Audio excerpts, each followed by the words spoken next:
আমরা আছি গাবড়াগাড়ি গারো পাহাড় পর্যটন কেন্দ্রে। আসলে এখানে আমার আসাটা প্রথম। এটা ভারতীয় সীমান্ত, এখান থেকে ভারত দেখা যাচ্ছে।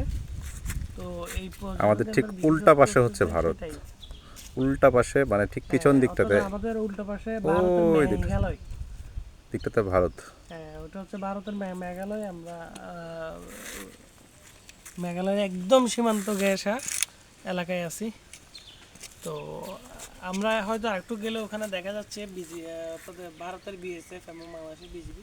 আসলে ওইখানে যাওয়াটা নিষিদ্ধ, রেস্ট্রিক্টেড এরিয়া।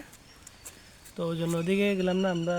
এখানে আসলে অনেক সুন্দর জায়গাটা, আসলে অনেক সুন্দর। তো আশা করব জেলা প্রশাসক এখানে আরও বিশেষ করে ওয়াচ টাওয়ার ও বিভিন্ন বিষয়গুলো আরও একটু ডেভেলপ করবে। এখানে কেবল কার দেওয়ার খুব সুন্দর একটা কি পজিশন আছে। তো আশা করব জেলা প্রশাসকের মাধ্যমে অথবা উপজেলা প্রশাসকের মাধ্যমে এখানে এগুলো উন্নতি ঘটবে।